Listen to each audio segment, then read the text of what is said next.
नारायणपुर गांव में महेश और आनंद नाम की दो मित्र रहता था। महेश बहुत ही आलसी और कामचोर था और आनंद बहुत ही परिश्रम था। वो अपना काम लागन से करता था। वो दोनों ही गांव के जमींदार रामू चौधरी की जमीन पर काम करता था। आनंद काम करता था और महेश अपनी बैल को बांधकर गामछा बिछा के चोये रहता था। और जैसे ही चोरिया हंसता होता था, महेश अपने पूरे शरीर में मिट्टी लगाकर और बैल को भी मिट्टी लगाकर ले जाता था। वो जमींदार बाबू को दिखाता था कि उसने बहुत काम किया है और आनंद खेतों का काम खत्म होने जाने के बाद अपने बैल को अच्छे से नहलाकर खुद भी स्नान करके घर ले जाता था। जमींदार बाबू महेश की इस झूठ को पकड़ नहीं पाए। वो सोचता था कि महेश बहुत ही परिश्रम है और आनंद बहुत ही कामचोर है।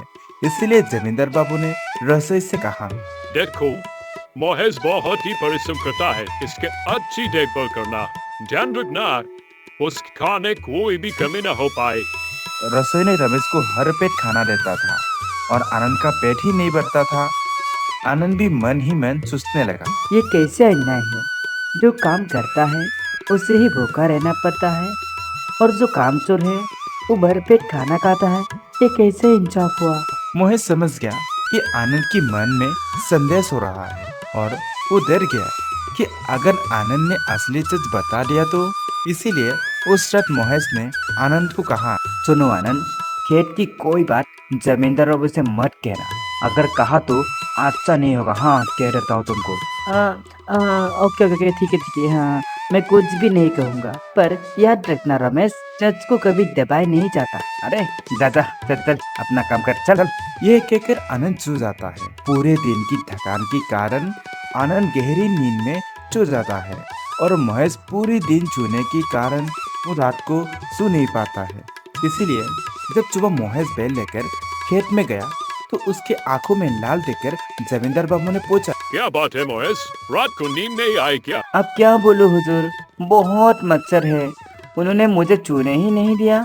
महेश की खातिरदारी और बढ़ गई। अब वो जमींदार के घर में ही रहने लगा।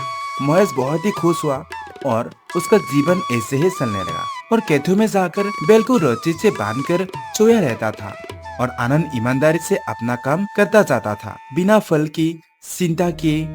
एक दिन हुआ ऐसे, खाते वक्त रसोई ने देखा वो खाना बर्बाद कर रही है। रसोई ने महेश से कहा, मैं कुछ दिन से देख रहा हूँ कि तुम खाना बर्बाद कर रहे हो, जितना सही उतना लो ना। महेश कोई उत्तर नहीं दिया।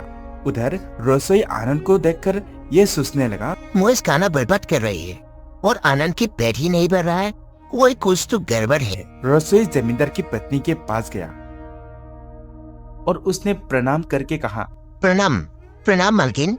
मालकिन, मैं कह रहा था कि कोई कुछ तो गड़बड़ हो रहा है। जमींदार की पत्नी को रसोई ने महेश और आनंद के खाने के बारे में स्पष्ट बताया। इसी दिन रात को जमींदार की पत्नी ने जमींदार से कहा, अच्छा सुनिए तो सही, महेश और आनंद खेतों में क्या काम करते हैं, वो उनको देखना तो चाहिए। क्या काम करते हैं, कैसा काम करते हैं, को नजर तो रखना चाहिए। जमींदार बाबू ने कारण जानना चाहा। तब जमींदार की पत्नी ने संदेश का कारण बताया। सुनकर जमींदार बाबू ने सोचा, हाँ, एक बार अपनी आंखों से देखना उचित होगा। ये सोचकर दूसरी दिन बिना किसी से कुछ कहे बिना जमींदार खेतों में चल गई। दूर से खड़ा होकर देखा कि आनंद बहुत ही मन से काम कर रहा है, जैसे वो अपने लिए काम कर रहा है और महेश कोई भी नजर नहीं आए। अरे अरे, ये मोटू कहाँ चला गई? अरे कोई नहीं दिखाई दे रहा है। ये वीडियो पार्ट 2 देखने के लिए आप कमेंट बॉक्स में कमेंट करो। Thank you.